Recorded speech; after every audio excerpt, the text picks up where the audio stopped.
ಧರ್ಮಸ್ಥಳ ಪ್ರಕರಣಕ್ಕೆ ಹೊಸ ತಿರುವು ಸಿಕ್ಕಿದ್ದು ಮಾಸ್ಕ್ ಮ್ಯಾನ್ ಚಿನ್ನಯ್ಯ ಜೈಲಿನಿಂದ ಹೊರಬಂದ ಕೂಡಲೇ ಹೊಸ ಬುರುಡೆ ಬಿಡ್ತಿದ್ದಾರೆ. ಇನ್ನು ಜೈಲಿನಿಂದ ಬಿಡುಗಡೆಯಾಗಿ ಹೊರಬಂದ ತಕ್ಷಣವೇ ಪೊಲೀಸ್ ಠಾಣೆಗೆ ಹಾಜರಾದ ಚಿನ್ನಯ್ಯ ತಮಗೂ ಹಾಗೂ ಪತ್ನಿಗೂ ಜೀವ ಬೆದರಿಕೆ ಇರುವುದಾಗಿ ಹೋರಾಟಗಾರರ ವಿರುದ್ಧವೇ ದೂರು ನೀಡಿದ್ದಾನೆ. ಇನ್ನು ಬುರುಡೆ ಪ್ರಕರಣದಲ್ಲಿ 4 ತಿಂಗಳಿಂದ ಶಿವಮೊಗ್ಗ ಜೈಲಿನಲ್ಲಿರುವ ಚಿನ್ನಯ್ಯನಿಗೆ ನವೆಂಬರ್ 24ರಂದು ಜಾಮೀನು ಸಿಕ್ಕಿತು. 10 ಲಕ್ಷ ರೂಪಾಯಿ ಬಾಂಡ್, ಇಬ್ಬರ ಶ್ಯೂರಿಟಿಯೊಂದಿಗೆ 12 ಷರತ್ತು ವಿಧಿಸಿ ಕೋರ್ಟ್ ಜಾಮೀನು ಮಂಜೂರು ಮಾಡಿತು. ಆದರೆ ಜಾಮೀನು ಸಿಕ್ಕಿದರೂ ಚಿನ್ನಯ್ಯನಿಗೆ ಶ್ಯೂರಿಟಿ ನೀಡಲು ಯಾರೂ ಮುಂದೆ ಬಂದಿರಲಿಲ್ಲ.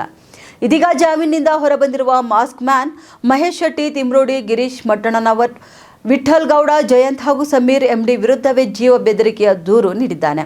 ಇನ್ನು ಧರ್ಮಸ್ಥಳ ಪೊಲೀಸ್ ಠಾಣೆಗೆ ನೀಡಿದ ದೂರಿನಲ್ಲಿ ಈ 5 ಹೋರಾಟಗಾರರು ತನಗೆ ಹಾಗೂ ತನ್ನ ಹೆಂಡತಿಯ ಜೀವಕ್ಕೆ ಕುತ್ತು ತರಬಹುದು, ಹೀಗಾಗಿ ನಮಗೆ ರಕ್ಷಣೆ ನೀಡಿ ಎಂದು ಉಲ್ಲೇಖಿಸಿದ್ದಾನೆ. ಈ ಬಗ್ಗೆ ಧರ್ಮಸ್ಥಳ ಪೊಲೀಸರು ಬೆಳ್ತಂಗಡಿ ಠಾಣೆಯಲ್ಲಿ ಮನವಿ ಸಲ್ಲಿಸಲು ಸೂಚಿಸಿದ್ದು, ಅದರಂತೆ ಬೆಳ್ತಂಗಡಿ ಪೊಲೀಸ್ ಠಾಣೆಯಲ್ಲಿ ದೂರು ದಾಖಲಾಗಿದೆ. ಇನ್ನು ದೂರನ್ನು ಸ್ವೀಕರಿಸುವ ಪೊಲೀಸರು ಮುಂದಿನ ತನಿಖೆ ಕೈಗೊಂಡಿದ್ದಾರೆ.